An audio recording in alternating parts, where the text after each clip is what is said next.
Welcome to Thriving in the Age of Disruption with Dr. Ramesh. This is an expert special edition on creativity and innovation research in Asia and the impact of artificial intelligence and work-from-home trends, brought to you by Dr. Ramesh and Professor Chua, who is a Professor of Organisational Behaviour at the Singapore Management University, Chian School of Business. Professor Chua delves into the evolving research of creativity and innovation, exploring the impact of AI and the shift to work-from-home practices on organizations, culture, and gender.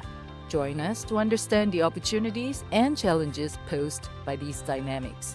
Welcome to the Thriving in the Age of Disruption podcast series, Roy. I'm really excited that we can have this conversation today, and I thought we can start off by having you introduce yourself to our listeners. Thank you so much, Ramesh, for having me on this program. My name is Chua. I am a Professor of Organisational Behaviour at the Chian School of Business at Singapore Management University. A big area of my research has to do with creativity and innovation in organizations. In the early part of my career, I was really interested in how culture shapes creativity and innovation. But more recently, I've moved into studying how women innovate in organizations. My undergrad was in computer science. Although this is very different from what I'm doing now, I thought it's actually very good groundwork for me going forward, because besides these two topics, I am also beginning to study AI and creativity. So right now, these are the three things that I am focusing my research on: culture, gender, and AI, all related to creativity and innovation. That's really exciting because these are all hot topics for people in the corporate space. When we look at creativity, we're looking at innovation and entrepreneurship. When we look at AI, we're looking at the new trends in terms of how people are going to work. And lastly, of course, we look at women and how they can play a larger role in organizations. Perhaps we can start off with some of the insights from your research for emerging women in leadership. What can you say that would work for them to move up the corporate ladder? Women are very well represented these days. According to various statistics, women make up about 50% of the global workforce. However, if we look around, there appear to be some gender gaps in creativity achievements between men and women. For example, if you look at, say, the field of architecture, a significant proportion of young architects, about 40%, are women, but only 18% went on to win gracious awards. In terms of patents and STEM achievements, women really were overshadowed. So look at many of these examples detailing the achievement gaps between men and women when it comes to creativity. So what does that mean? Does it mean that women are less creative than men? Fortunately, there is no reliable research that shows that women are inherently less creative than men. In fact, a lot of research that administer various kinds of creativity tests found that men and women are equally creative when we ask them to generate ideas. However, the gender gap emerges when we go beyond the idea generation stage.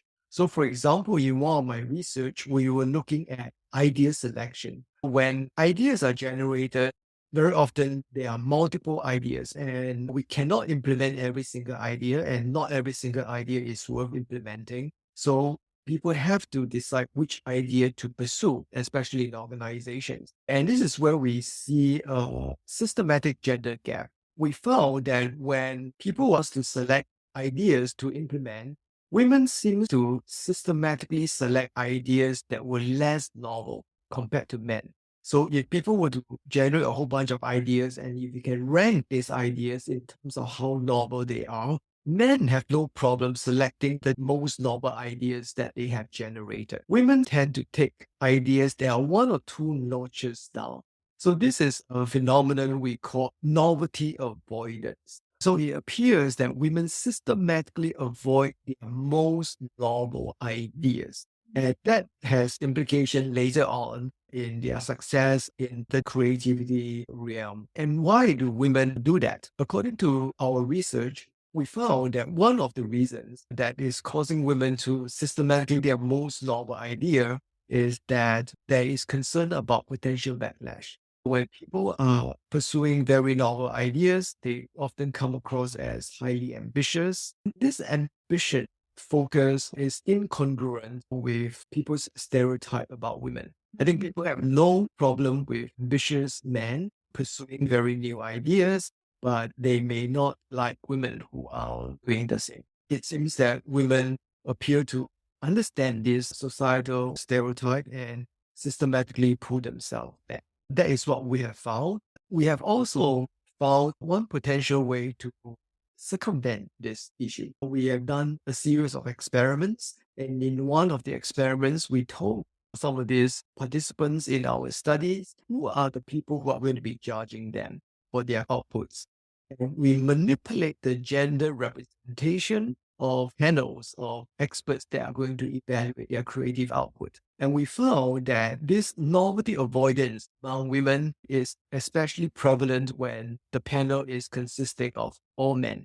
But when we start to have more women on the judging panel, this novelty avoidance effect seems to go away. I think what this tells us is that there are things that organizations can do that can support women in the creativity and innovation process. By having a more gender balanced evaluation panel, having more role model and support for women, all of these would be helpful for them to express their more novel ideas. Wow, that's really a significant finding because women have the capacity to come up with novel ideas, but it's just that they don't give themselves the permission to share these openly because they fear the backlash. As a woman myself, I've been in situations where I've downplayed sometimes what I want to do just to stay safe.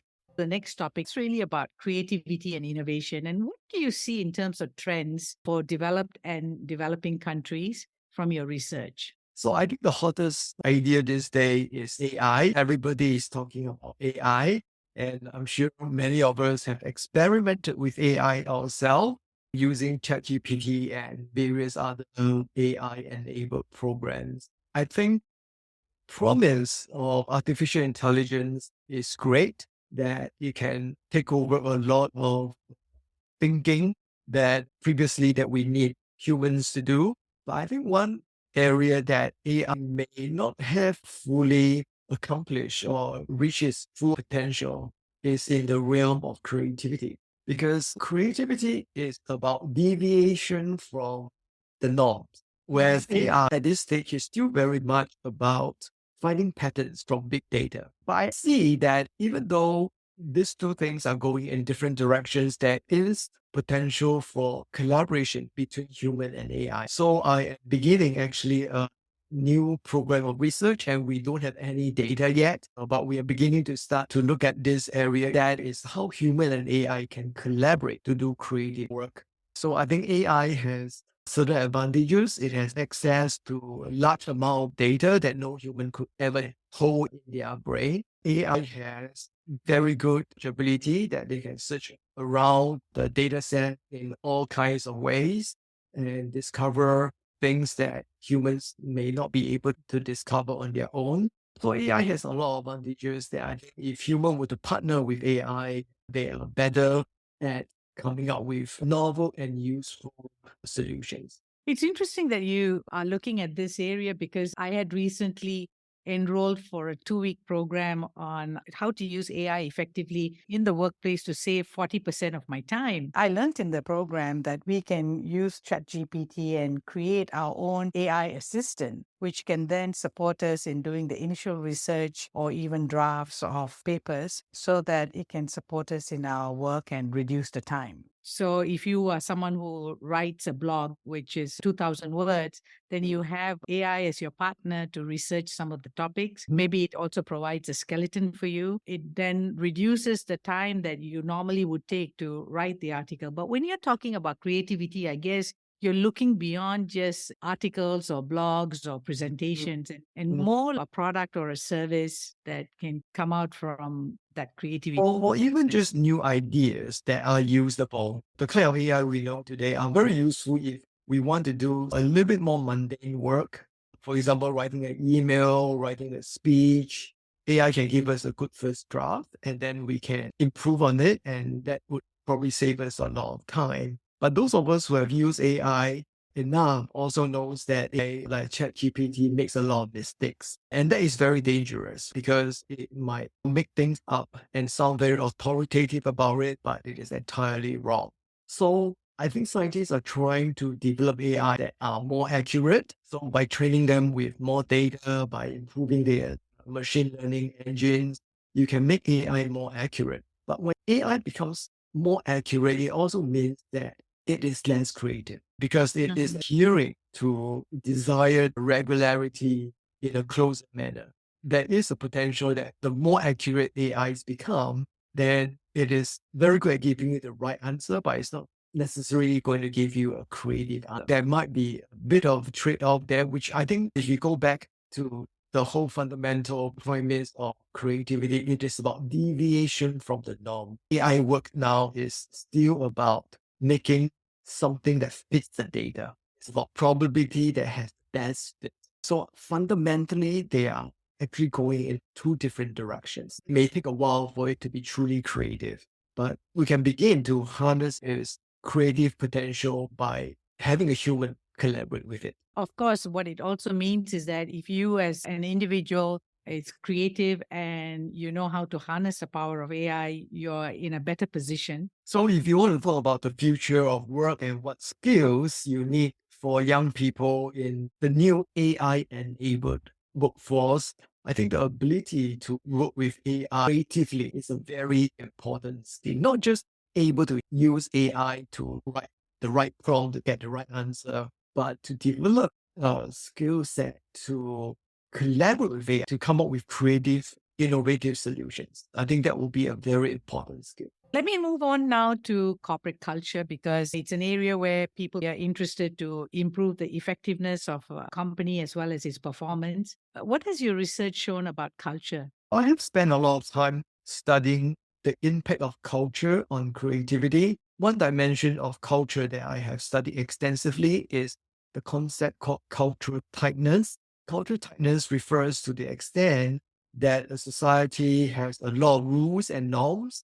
People get punished if they deviate from these rules and norms. So initial research on cultural tightness and creativity suggests that tighter cultures appear to be less creative because if you were to deviate from these rules and norms, you get punished. So after a while, people become prevention focused, they become careful, they become cautious, they do not want to rock the boat too much. And they are also unable to think outside the box because over time, whenever they think outside the box, they get slapped on, punished. The baseline argument is that a tight culture is not conducive for creativity. However, more recent research has begun to revise this view. For example, one of my papers that was published in 2019, where we studied culture tightness of the 31 provinces in mainland China, we found that a tight culture is indeed bad for radical innovation,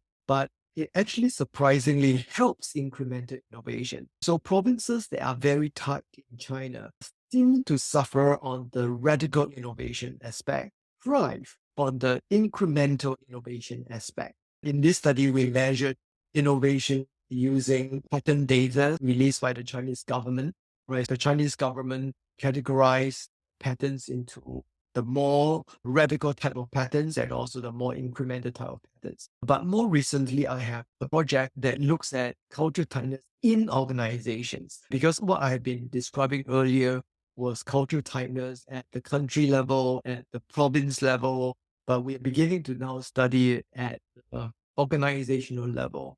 And here, I make a further distinction in terms of where tightness comes from. Because in an organization, tightness can come from different places. I broadly categorize them into formal versus informal. Formal culture tightness would be the kind of rules, punishment, and sanctions that arise from formal organizational processes. So, for example, a lot of companies would have policies and rules and regulations about what employees can and cannot do. And there are also associated punishment or reward for doing certain things. If a company's culture is tight because of this formal regulation, we call it formal culture tightness. But An organization is made of people. And when there are people, there will always be informal social interaction. And sometimes there will be informal social norms that arise. So these are not written down explicitly by the company, but over time, the group of people in the company have evolved to value a certain set of norms and they follow by that set of norms. And people do get punished if they deviate from these informal norms. And here, the punishment could be more social, is social disapproval and so on. And this is what we call informal cultural tightness. So both are cultural tightness, both regulate behaviors, both create rules and norms and punish you for deviation, but they come from different places. An interesting question for us is which aspect of cultural tightness, the formal or the informal one, has a greater impact on creativity? So that was the question that we were trying to ask. Can you give a guess, Ramesh? I think it would be formal because that's what people are most scared about. But if someone actually is truly creative, they have learned how to maneuver inside of that informal processes and norms. I think many people would guess that formality in terms of bureaucracy would kill creativity. But interestingly, in our data, we found that it was really the informal tightness that is the killer, not formal tightness. When a company has a lot of formal rules and regulations, employees sometimes find ways to circumvent that. You have all this paperwork that I need to do to get approval. People can find ways to circumvent that. But when the disapproval comes from a social aspect, you are in a community, co-workers would shun you or would ostracize you if you do things differently. If this is the kind of culture that you're breathing in day in and out, I think that is the one that would over time silence your creative voice. So our data seems to be showing that it's the informal aspect of constraint that kills organizational creativity and not so much the bureaucracy. I think a lot of people would think that it's the bureaucracy that will kill creativity. I have two questions about it. One is, what have you seen about family businesses? Because family businesses generally have more informal rules. And from my perspective, the professionals who know how to navigate these informal norms and become part of the inner group are successful and are creative, which is what I did in my thesis. And so that's why I was looking at it from that perspective. But more importantly, what you've talked about in terms of the social aspect, I think is a nuance to what I originally assumed, because the fear of not being able to go out to lunch with somebody because you're an outlier is a very big fear, because we want to belong in an organization. I wonder now, with people working from home and the other changes that we are seeing, whether this will continue to persist because we don't have that opportunity to interact as much. Yeah, we can talk about work from home in a bit, but I really like your idea of linking this to family businesses. I think you are right in pointing out that in family businesses, the social norms are especially strong because these are family relationships. The family, over decades of building up their businesses, have evolved a set of informal norms and sanctions, and these are usually not codified or explicitly written down. Maybe family businesses would have more of a challenge innovating compared to more formal organizations without this overlaying of formal social family relationships, right? So I think it's actually a very interesting direction to go into. So thank you for giving me that idea. I think going forward, I might look into family businesses and creativity, but from a social informal norm perspective. Your point about work from home is interesting. Even though the pandemic is over, work from home has become the norm for many people. Although companies trying to get people to go back, but employees now have tasted the sweetness of working from home and they don't want to go back. So with one of my DBA students, Andrew Hain, who just graduated, and we co-authored a piece that is recently published in a California Management Review Insights that addresses this exact topic of working from home and creativity. That was really his dissertation as well. And in that piece of research, we found that working from home is actually bad for creativity, because creativity is not a solo process. Creativity is not a person sitting at home under a tree coming up with a new idea. It is never that way. It is more often than not about collaboration, about bouncing ideas, about serendipity, about unexpected conversations. These are very difficult if you're not at the workplace. You can work from home and you can schedule Zoom meetings, but we typically don't schedule unexpected chit chat. We get our things done and then we move on. So if you work from home a lot, then in the data that we collected, we found that people's creativity actually dropped. And then we actually use real world field data in an automobile company that has branches in both Germany and China. And we found that this effect is even stronger in China than Germany. Because I think maybe in China, a lot of this social relationship plays an even more important role when it comes to exchange of ideas, right? So if you take that away by working from home, it is going to have a more negative impact. And going back to the role of gender and women, we also found in this data that working from home is worse for women than for men. And why is that? You can think of many reasons. I think one could be that women have more duties, so to speak, at home, and they might be more distracted by other duties besides work. But if you were to put aside that, the way men and women communicate are also different. I think women rely comparatively more on contextual factors. You look at more factors when you are interacting with one another. And working from home just take away a lot of these contextual factors that makes communication harder. What we have in our data is telling us that working from home is bad for creativity and is worse for women and it's worse for Chinese versus Germans and so on.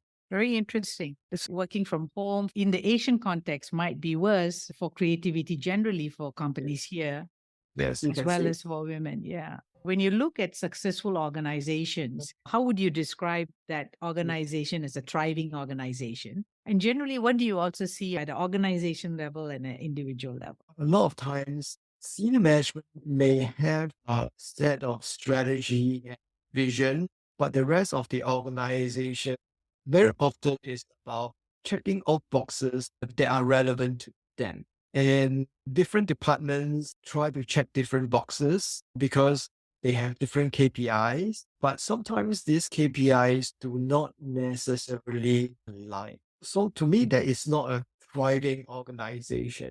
It seems that everybody is checking their own boxes. We talk about HR has its own KPI, finance has its KPI, even though we are all supposed to work towards common goal. But because of the differences in this KPI, sometimes things are at odds with one another. This is one common problem in a lot of organizations, the lack of alignment towards the overall strategy and vision. Some form of alignment is really critical here. When people are just checking their own boxes, they do not see the bigger picture. The kind of ideas that they generate may not necessarily solve larger organization problems. Right? It may solve a very local problem. So, for example, finance would come up with a set of rules and new changes to make their process more efficient. In doing so, they may cripple other aspects of the organization. I think that's one thing that, again, by checking their own boxes, might have a detrimental impact on creativity. I think it's really cool that you raised these 2 points because in our consulting work, in managing corporate culture transformation, what we found is the lack of alignment causes silo-like behavior, and that it's very necessary not only to create that strategy or the vision, but to cascade it down to all levels, that there is ownership within the whole company to that output that the company wants to focus on. And the second part, you called out that people operate from their perspective of, let's say, my function or my team. And it's almost like there is a lack of systems view. What's the bigger picture? What's the ramification or the big impact on the organization as a whole? That's one of the key things that we also work on, which is to ensure that organizations have systems awareness? That's a very good way to put it because different parts of organizations are inevitably interconnected, but very often people don't see the impact of their own action on other aspects of the organization. They only see the impact within their own department, within their own function. And I think that is a perennial problem with a lot of organizations, like you say, silos and not having a systems mindset. We talked about it in terms of the organizational challenge.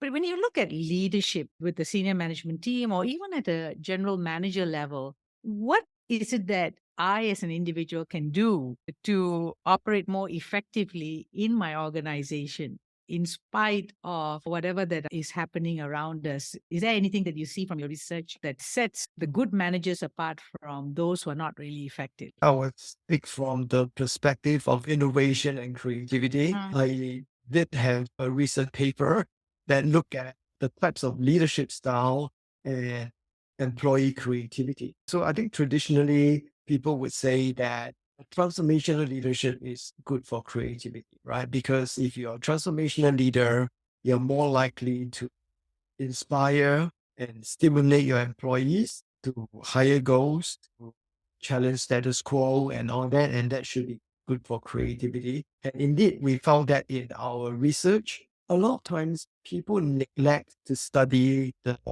companion leadership style, which is transactional leadership style. But transactional leadership style is one that is about adhering to rules or making sure that things work as designed and people are punished again. They deviate from these rules. So it sounds a lot like culture tightness that we talked about earlier. One would expect that if you're a transactional leader, you would put creativity. And again, we found that pattern of result. But what was more interesting in our recent work was that we begin to compare which has a greater impact, the empowering aspect of transformational leadership or the inhibiting aspects of transactional leadership. So if a leader were to choose to do one thing, do more transformational leadership behavior or cut down on transactional leadership behavior, which one should they focus on? Can you make a guess? I would say it depends on the situation of the company and what they're dealing with,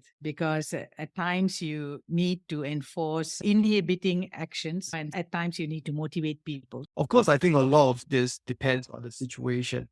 In terms of a main effect, we interestingly found that the inhibiting aspect of transactional leadership is stronger than the enabling effect of transformational leadership. If as the leader, you can only do one thing, you got too busy, you can't do both things, our research seems to suggest that cutting down on all this transactional leadership behavior would enable creativity to a greater degree than trying to be a transformational leader.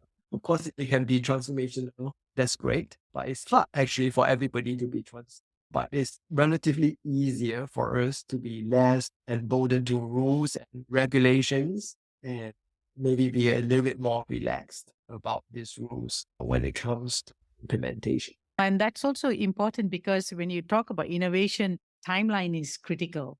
A transactional leader would be very effective in ensuring that you meet your product launch or whatever that you want to actually deliver to the marketplace. I want to ask a couple of questions just to get to know you. What's your favorite book? I have many favorite books. There's no one favorite book, but a book that I'm reading right now is actually a Chinese science fiction book called The Three Body Problem. It has recently been made into a Netflix drama series. And it is interesting because it is taking your traditional alien invasion sci-fi kind of genre to a new level, I think. If aliens were going to invade us, what are some of the things that humans would be doing? Some people would think about maybe we should just try to fight off the aliens. Some people will want to collaborate with the aliens because the alien, they know things that we do not know. So there's creative collaboration. And then there is this extreme group of people who may feel that the world is in such a mess. So please destroy us so that we can start a new war. What interests me about this book is that it's really the spectrum of human reactions in crisis. Wow, excellent. And what's your favorite travel destination? I travel around the world a lot. Again, I wouldn't say I have a favorite destination. I think Asia is a great place that I like to visit various places in. I was in Hanoi many times last year, a very charming place. And recently I just came back from Penang. You would think that it is so near to Singapore, and that's where I was from. But I have never been to Penang until recently. So I think Asia has a lot of great destination to offer. That's right. And if you can have dinner with anyone, who would it be? Oh, have dinner with you, Ramesh. Thank you. We'll do that when I'm back in Singapore. Yes, of course. Let's do that. And if you could have any superpower, what would it be? Any superpower? I would love to be able to read minds. Okay. And what's the best advice that you've ever received? Value your health. I Mm. think that's the most important thing. We can talk about doing all kinds of things to transform organizations, to do this and that. But if you do not have a healthy body, all of this is meaningless. That's right. Before we end today's interview, I'd like to have you share a little bit about the value of doing a DBA or a PhD for someone who is in the industry and could be a busy executive or a business owner. You were my dissertation professor, and I really enjoyed that whole process of doing my research with your guidance. The 4-year journey for me was also very enriching, but I just wanted you to share from your perspective as an administrator and an academic why we would want to do this. Yes, indeed. I think doing a PhD, very big undertaking. Very often it takes 4 to 5, sometimes 6, 7 years. So people will often ask, why would any executive in the right frame of mind do something like that? But having run a professional doctorate program for many years and having supervised many dissertations done by senior executives like yourself, I found that doing a PhD, especially for senior executive, has very distinct values because as senior executives, you are often fighting fire. You're often trying to solve one problem to another. You do not have a lot of time to sit down and think through a set of problems very deeply. Doing a PhD gives you the training to think through a problem very deeply, very systematically, and also to apply the rigor of scientific inquiry to problem solving. A lot of times when people solve problems in organizations, it's about addressing the symptoms so that we can put out this fire so that we can go on to the next fire. But I think a PhD makes you engage a problem more deeply. I think that's one very useful thing. And as a result, people who have graduated from this kind of executive doctorate degrees, I find they are more critical thinkers compared to the past. And they also read and write better, right? And they communicate better because in a PhD, we often require our students to write in a very precise manner, not be vague, able to defend your point of view. So I find that these are important skills that goes beyond completing a dissertation. These are really important life skills, if you like, that any senior executives, if they have the time and inclination, should not shy away from acquiring. Yeah, I think I agree with that. Having done my doctorate and experienced the change in how I think and how I look at a problem, it's more of a systems view rather than just an isolated problem unrelated to other things. Absolutely.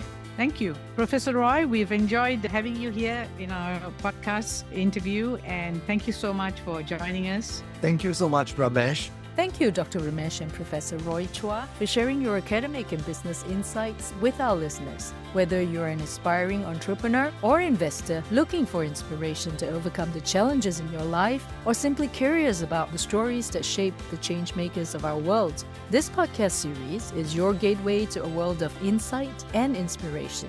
Be sure to subscribe to the Thriving in the Age of Disruption podcast or follow Dr. Ramesh on LinkedIn and other social media so you too become a part of Dr. Ramesh's Thriving Network.